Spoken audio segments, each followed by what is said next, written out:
അപ്പോൾ ഇന്നൊരു എന്താ പറയുക പൊട്ടറ്റോ മെഴുക്കുവരട്ടിയാണോ അല്ലെങ്കിൽ പൊട്ടറ്റോ കറിയാണോ കൂട്ടുകറിയാണോ എന്നൊന്നും അറിയില്ല, എല്ലാം കൂടെ മിക്സ് ആയിട്ടുള്ളൊരു സംഭവമാണ് കേട്ടോ. അപ്പോൾ ഇടയ്ക്കിടയ്ക്ക് ഉണ്ടാക്കുന്നതിന് നല്ല ടേസ്റ്റാണ്. അപ്പോൾ നമുക്ക് നോക്കാം. അതിന് വേണ്ടിയിട്ട് ആദ്യമേ നമ്മൾ പാനിനകത്തോട്ട് വെളിച്ചെണ്ണ ഒഴിച്ചു, കടുക് പൊട്ടിച്ചു, വറ്റൽമുളക് കറിവേപ്പിലയൊക്കെ ഇട്ട് കടുക് പൊട്ടിച്ചു. ഇനി വേണ്ടുന്നതെന്ന് വെച്ചാൽ സവാള, പിന്നെ പൊട്ടറ്റോ, അതുപോലെ തന്നെ തക്കാളി, പച്ചമുളക്, ഈ 4 ഇൻഗ്രീഡിയൻസ് മാത്രം മതി കേട്ടോ ഇത് ഉണ്ടാക്കാൻ വേണ്ടിയിട്ട്.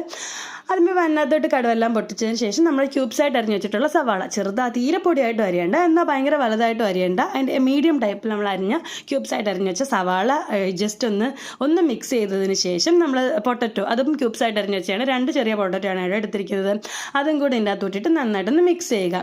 ഭയങ്കരമായിട്ട് വഴേണ്ട ആവശ്യമൊന്നുമില്ല, ജസ്റ്റ് ഒന്ന് മിക്സ് ചെയ്തിട്ട് കുറച്ച് ഉപ്പ് ഇട്ട് ഈ ഉപ്പ് ഇതിനകത്തോട്ട് പിടിക്കാൻ വേണ്ടിയിട്ടൊന്ന് ഇളക്കി ഇതിനെ അടച്ചു വെക്കുക. വെള്ളമൊന്നും ഒഴിക്കേണ്ട, അടച്ച് വെച്ച് വേണം ഇത് വേവിക്കണം. ആവിയിലിരുന്ന് ഈ പൊട്ടറ്റോ നന്നായിട്ട് വേവും. ആ ഒരു സമയത്താണ് നമ്മൾ തക്കാളിയൊക്കെ ഇടുന്നത് കേട്ടോ. അപ്പോൾ അതാണ്ട് പിന്നെ ഞാൻ അതാണ്ട് അടച്ച് വെച്ചിട്ട് ഒരു 10-20 മിനിറ്റ് വയ്ക്കുക. ഇടയ്ക്കിടയ്ക്ക് നമ്മളൊന്ന് ജസ്റ്റ് തുറന്ന് നോക്കണം കേട്ടോ, അല്ലെങ്കിൽ ചിലപ്പോൾ അടുക്കി പിടിച്ചാൽ അറിയത്തില്ല പൊട്ടറ്റോ ഒക്കെ.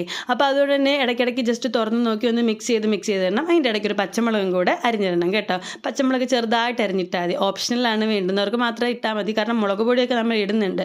എന്നാലും പച്ചമുളകിൻ്റെ ടേസ്റ്റ് ഒരു പ്രത്യേകതയാണല്ലോ.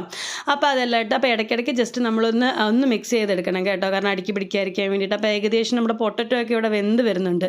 പൊട്ടറ്റോ ഇടയ്ക്കിടയ്ക്ക് നമ്മൾ എടുത്ത് നോക്കണം, പൊട്ടറ്റോ വെന്തിട്ടുണ്ടോ എന്ന് ജസ്റ്റ് ഒന്ന് നോക്കണം കേട്ടോ. അങ്ങനെ പൊട്ടറ്റോ ഒക്കെ ഏകദേശം വന്നിട്ടുണ്ട്. അപ്പോൾ ഇതിനകത്തോട്ട് തക്കാളിയും കൂടെ ആഡ് ചെയ്യാം. ഒരു മീഡിയം സൈസ് തക്കാളിയാനായിട്ട് എടുത്തിരിക്കുന്നത്, നല്ല പഴുത്ത തക്കാളിയാണ്. അതും കൂടിയിട്ട് അതും നന്നായിട്ട് മിക്സ് ചെയ്ത് അടച്ച് വെച്ച് തക്കാളി, പൊട്ടറ്റോ, പിന്നെന്താ പറയുക, സവാള, ഇതെല്ലാം കൂടെ നന്നായിട്ട് മിക്സായിട്ട് നന്നായിട്ടൊന്ന് വഴണ്ട് വരണം. അതായത് നമ്മൾ അടച്ച് വെക്കുമ്പോൾ ഇതെല്ലാം വെന്ത് വരുമ്പോൾ ഏകദേശം വഴണ്ടായിരിക്കും വരുന്നത് കേട്ടോ. അപ്പോൾ ഉപ്പ് കുറവെന്ന് തോന്നിയതുകൊണ്ട് കുറച്ചും കൂടെ ഞാൻ ഉപ്പ് ആഡ് ചെയ്തിട്ടുണ്ട്, കാരണം അല്ലാതെ നമ്മളിതിനകത്ത് ഉപ്പൊന്നും ആഡ് ചെയ്യുന്നില്ല, ഈ ഒരു സമയത്ത് ആഡ് ചെയ്യുന്ന ഉപ്പേ ഉള്ളൂ കേട്ടോ. അപ്പോൾ ഇതാണ്ടേ നമ്മുടെ പൊട്ടറ്റോ ഒക്കെ ഇവിടെ ഏകദേശം വെന്ത് വരുന്നുണ്ട് കേട്ടോ. ഒന്ന് ഇടയ്ക്കിടയ്ക്ക് നമ്മൾ പൊട്ടറ്റോ എടുത്ത് നോക്കണം, ഒരുപാട് അങ്ങ് വെന്ത് പോയാലും നമുക്ക് ഈ കറി കറക്റ്റായിട്ട് കിട്ടത്തില്ല.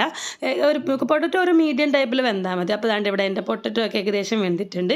ഇനി ഇതിനകത്തോട്ട് നമ്മൾ പിന്നെ പൊടി ഐറ്റംസൊക്കെ ആഡ് ചെയ്യണം കേട്ടോ. പൊടി ഐറ്റംസായിട്ട് ആദ്യമേ മഞ്ഞൾപ്പൊടി, 1/4 ടീസ്പൂൺ മഞ്ഞൾപ്പൊടി, ഒരു 1/2 സ്പൂൺ മുളക് പൊടി, 1/2 സ്പൂൺ മല്ലിപ്പൊടി, പിന്നെ ഒരു 1/4 സ്പൂൺ നമ്മുടെ ഗരം മസാല, ഇത്രയാണ് ഇതിനകത്ത് ആഡ് ചെയ്യുന്നത്. ഇത്രയും പൊടികൾ ആഡ് ചെയ്തിട്ട് അതിൻ്റെ പച്ചമണം മാറ്റി നന്നായിട്ട് വഴറ്റി എടുത്തു കഴിഞ്ഞാൽ നമ്മുടെ കറി ഇവിടെ തയ്യാറായിട്ടുണ്ട്.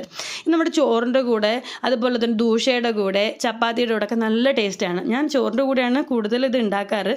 നല്ല ടേസ്റ്റാണ് കേട്ടോ. സിമ്പിളായിട്ട് നമുക്ക് ഉണ്ടാക്കാം, പക്ഷേ സൂപ്പർ ടേസ്റ്റാണ്. അപ്പോൾ എല്ലാവരും ഒന്ന് ട്രൈ ചെയ്ത് നോക്കണേ. അപ്പോൾ നെക്സ്റ്റ് വീഡിയോയിൽ കാണുന്നവരെ എല്ലാവർക്കും ബൈ.